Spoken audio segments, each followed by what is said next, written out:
உலகமே கொண்டாடும் ஒலிம்பிக் திருவிழா 2024 கிளைமேக்ஸை நெருங்கியிருக்கிறது என்று தெரிவிக்க வேண்டும்.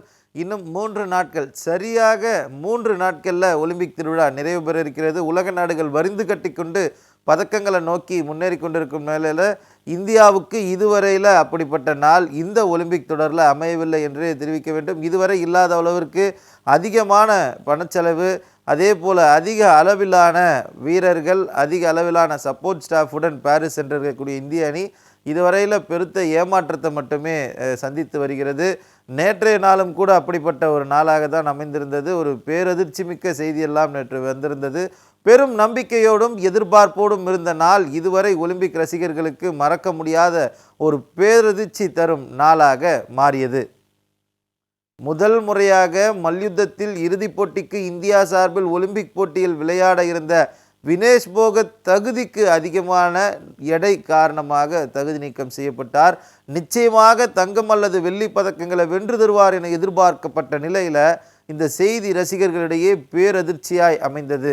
இந்த செய்தியை வெறும் செய்தியாக பார்த்துவிட்டு கடந்து போக முடியாத பலரும் அவர்களது ஆதங்கங்களை சமூக வலைதளங்களில் கொட்டி தீர்த்தனர். ஏனென்றால் வினேஷ் போகத்தின் வெற்றி என்பது சாதாரண வீராங்கனை ஒலிம்பிக்கில் பதக்கத்தை வெல்வது மட்டுமல்ல, சொந்த நாட்டில் அவருக்கு எதிராக அழிக்கப்பட்ட அநீதிகளை கண்டித்து சாலையில் இறங்கி போராடி பல்வேறு விஷயங்களுக்கு அப்பாற்பட்டு சில மாதங்களில் மீண்டும் ஒலிம்பிக் ட்ரைனிங் கேம்புக்கு சென்று உலக சாம்பியன்ஷிப்புக்கு, அதாவது இதுவரை வீழ்த்த முடியாத வீராங்கனைகளை, நடப்பு ஒலிம்பிக் சாம்பியனை, 4 முறை ஒலிம்பிக்கில் சாம்பியனான வீராங்கனைகளை வீழ்த்தி ரவுண்ட் ஆஃப் 16லிருந்து காலிறுதிக்கு வந்து காலிறுதியிலிருந்து அரையிறுதி வெற்றி பெற்று ஒரு முதல் இந்திய வீராங்கனையாக இறுதி சுற்று மல்யுத்தத்தில் கலந்து கொள்ள இருந்த நிலையில் வெறும் 100 கிராம் அளவிற்கான எடை கூடுதலாக இருந்ததாக கூறப்படுகிறது.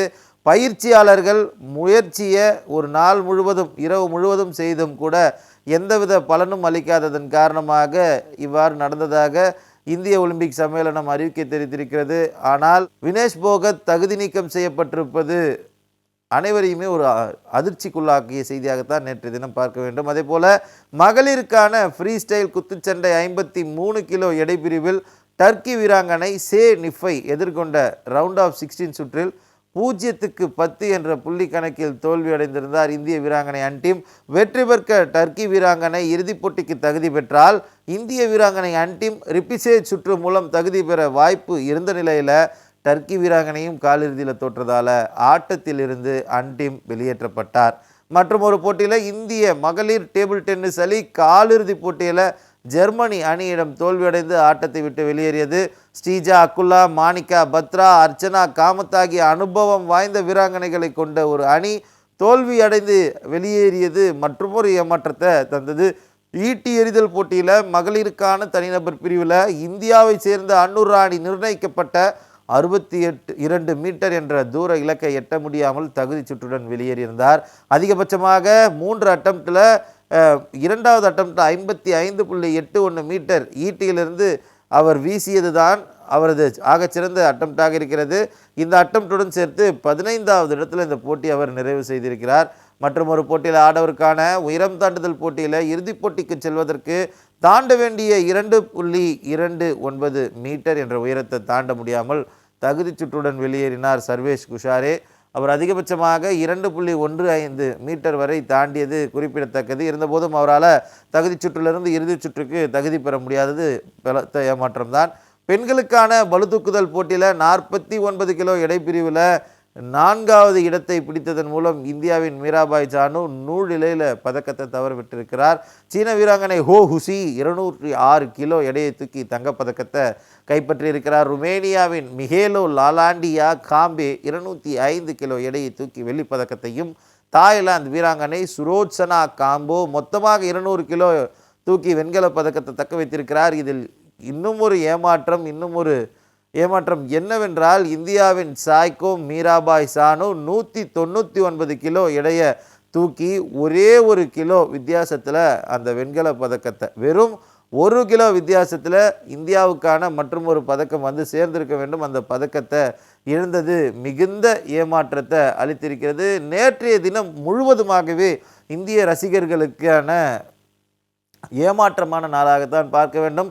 ஆட்டம் துவங்குவதற்கு முன்பாகவே வினிஷ் போகத்தின் தகுதி நீக்கம் ஒலிம்பிக்கை பார்க்கக்கூடிய ரசிகர்கள் மனதில் இந்த ஒலிம்பிக் கனவு, ஒலிம்பிக்கில் இரட்டை பதக்கங்கள், இரட்டை இலக்க பதக்கங்கள் என்ற எதிர்பார்ப்பு இவை அனைத்தையும் தவிடுபடியாக்கியது. ஏனென்றால் இதுவரை 3 பதக்கங்கள் மட்டுமே இந்திய கண்டின்ஜென்ட் என்பது வென்றிருக்கிறது. இன்னும் எத்தனை பதக்கங்களை வெல்வதற்கான வாய்ப்பு இருக்கிறது என்று தெரியவில்லை. அதிகபட்சமாக நீரஜ் சோப்ரா ஒரு பதக்கமும், ஹாக்கியில் இந்திய அணி முயற்சி செய்தால் மற்றும் ஒரு பதக்கம் வெல்வதற்கான வாய்ப்பு இருக்கிறது. மற்றபடி சர்ப்ரைசிங்காக 1-2 பதக்கங்கள் வந்தால் கூட கடந்த முறை வென்ற 7 பதக்கங்கள் என்ற அளவை இந்தியா முறியடிக்குமா, அதை கடந்து பதக்கங்களை வெல்லுமா என்றால் மிகப்பெரிய கேள்விக்குறியாக இருக்கிறது. இதுவரையில் இந்தியாவுக்கு ஒரு மிக முக்கியமான நாளாக, ஒரு மிகப்பெரிய நாளாக ஒலிம்பிக்கில் எந்த நாளுமே அமையவில்லை என்பது தான் துரதிர்ஷ்டவசமான உண்மையாக இருக்கிறது. இதுவரையில் இந்தியா விளையாடிய விளையாட்டுகளின் மூலமாக தரவரிசையில் எத்தனாவது இடத்துல இருக்கிறார்கள், அடுத்த கட்டமாக முதல் 5 இடங்களில் இருக்கக்கூடிய சர்வதேச வீரர்கள், அதே போல் சர்வதேச நாடுகள் என்ன என்பதை தற்போது பார்க்கலாம். பாரிஸில் கோலாகலமாக நடைபெற்று வரும் ஒலிம்பிக் போட்டியில் 27 தங்கம், 35 வெள்ளி, 32 வெண்கலம் என மொத்தம் 94 பதக்கங்களுடன் அமெரிக்கா முதலிடத்தில் நீடித்து வருகிறது. 25 தங்கம், 23 வெள்ளி, 17 வெண்கலம் என மொத்தம் 65 பதக்கங்கள் பெற்று சீனா 2வது இடத்திலும், 18 தங்கம், 12 வெள்ளி, 11 வெண்கலம் என மொத்தம் 41 பதக்கங்கள் பெற்று ஆஸ்திரேலியா 3வது இடத்திலும் நீடிக்கிறது. இதேபோல் 13 தங்கம், 17 வெள்ளி, 21 வெண்கலம் என மொத்தம் 51 பதக்கங்களுடன் பிரான்ஸ் பதக்கப்பட்டியலில் 4வது இடத்தை தக்க வைத்துள்ளது. மேலும் 12 தங்கம், 17 வெள்ளி, 20 வெண்கலம் என மொத்தம் 49 பதக்கங்களுடன் பிரிட்டன் பதக்கப்பட்டியலில் 5வது இடத்தில் நீடித்து வருகிறது. இந்த பதக்கப்பட்டியலில் இந்தியா 3 வெண்கல பதக்கங்கள் வென்று 67வது இடத்தில் உள்ளது. திருவிழாவின் இறுதி கட்டத்தை நோக்கி சென்றிருக்கக்கூடிய நாள் 13 ஒலிம்பிக் போட்டிகளில் இன்றைய தினம் இந்தியா விளையாடக்கூடிய ஆட்டங்களை நாம் தற்போது பார்க்கலாம். சரியாக 12:30 மணி அளவில் இந்தியாவுக்கான முதலாட்டமாக women's individual stroke play round சுற்றுல திக்ஷா தாகர், அதித்தி அசோக் ஆகியோர் கோல்ஃப் போட்டியில் களம் காண்கின்றனர். அதித்தி அசோக் தமிழகத்தைச் சேர்ந்தவர். கோல்ஃப் போட்டியில் சாதிப்பாரா என்ற எதிர்பார்ப்பு மக்களிடையே உருவாகி இருக்கிறது. 2:05 மணி அளவில் அத்லெட்டிக்ஸில் தடகளத்தில் உமன்ஸ் 100 மீட்டர் ஹர்டில்ஸில் தடையோட்ட போட்டியில் ரிப்புச்சேஜ் ரவுண்டில் ஜோதி யாராஜி கலந்து கொள்கிறார். இந்த சுற்றில் அவர் வெற்றி பெறும் பட்சத்தில் மேலும் காலிறுதிக்கு அவர் முன்னேறி பதக்க வாய்ப்பை உறுதி செய்வதற்கான வாய்ப்பு இருக்கிறது. அந்த வாய்ப்பை அவர் பூர்த்தி செய்வாரா, பதக்கத்தை கொண்டு வருவாரா என்பதற்காக மதியம் ஆட்டத்தின் நேரம் வரை காத்திருக்க வேண்டியது. அதனைத் தொடர்ந்து மதியம் 2:30 மணி அளவில் ரெஸ்லிங்கில் men's and women's freestyle 57 கிலோ எடைப்பிரிவில் ரவுண்ட் ஆஃப் 16 மற்றும் குவார்டர் ஃபைனல், அதாவது காலிறுதிக்கு முந்தைய சுற்றும் காலிறுதியும் நடைபெற இருக்கிறது. இந்திய சார்பில் அமன் ஷேராவத் மற்றும் அன்ஷு மாலிக் ஆகியோர் தகுதி பெற்றிருக்கின்றனர். இந்த போட்டி மிக முக்கியத்துவம் வாய்ந்ததாக பார்க்கப்படுகிறது. இதுவரையில் இந்திய ஒலிம்பிக் அணியில் சிறப்பான ஆட்டத்தை வெளிப்படுத்தி நிச்சயமாக பதக்கத்தை கொண்டு வந்து சேர்ப்பார்கள் என்று இதுவரையில் நம்பிக்கையோடு ரசிகர்கள் இருக்கிறார்கள் என்றால் ஆடவர் ஹாக்கி அணி. ஏனென்றால் ஒரு பெருத்த ஏமாற்றத்தை தந்த அந்த தோல்வியை அரையிறுதி போட்டியில் பார்க்க முடிந்தது. பலம் பொருந்திய ஆஸ்திரேலிய அணியை வீழ்த்திய இந்திய அணியால் ஜெர்மனி அணியை வீழ்த்த முடியவில்லை. தோல்வியடைந்ததன் மூலமாக பிரான்ஸ் மெடல், அதாவது வெண்கல பதக்கத்திற்கான ஆட்டத்தை இன்று ஆட இருக்கின்றனர். ஸ்பெயினை எதிர்த்து இவர்கள் களம் காண இருக்கின்றனர். நிச்சயமாக வெறும் கையுடன் இந்தியா திரும்ப மாட்டோம் என இந்திய ஆடவர் ஹாக்கி அணியின் கேப்டன் ஹர்மன் பிரீத் தெரிவிக்க நாம் கேட்டிருக்கிறோம். என்னும் பட்சத்தில் இந்திய தினம் 5:30 மணி அளவிலிருந்து 6:30 மணிக்குள்ளாக இந்தியாவுக்கு மற்றும் ஒரு பதக்கம் உறுதி செய்யப்படும் எனவே எதிர்பார்க்கலாம். இரவு 9:45 மணி அளவுக்கு wrestling men's and women freestyle 57 kilo பிரிவில் இதற்கு முன்பாக சொன்னவாறு ரவுண்ட் ஆஃப் 16 மற்றும் குவார்டர் ஃபைனலில் குவாலிஃபை ஆகியிருந்தால் அந்த 2 வீரர் வீராங்கனைகள் செமிஃபைனலில் விளையாடுவார்கள்.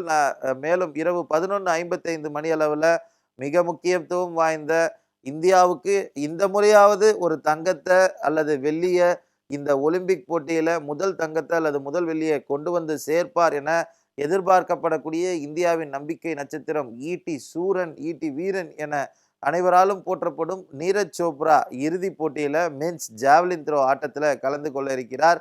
இந்தியாவுக்கான தங்க பதக்கம் அல்லது வெள்ளி பதக்கத்திற்கான எதிர்பார்ப்பு என்று ஒன்று இருந்தால் இந்த போட்டியுடன் அது நிறைவடையும் என்று தெரிவிக்க வேண்டும்.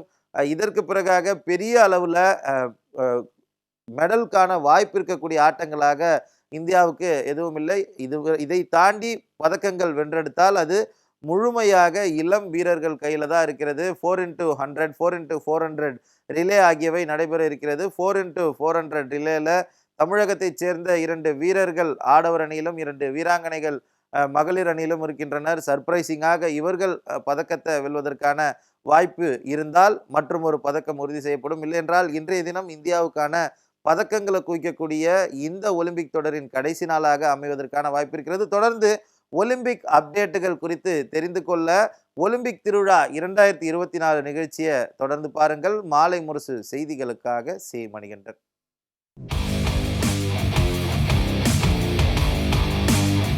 ஃபோஸ்டர்ஸ் ஹெட்கியர் வழங்கும் ஒலிம்பிக் திருவிழா 2024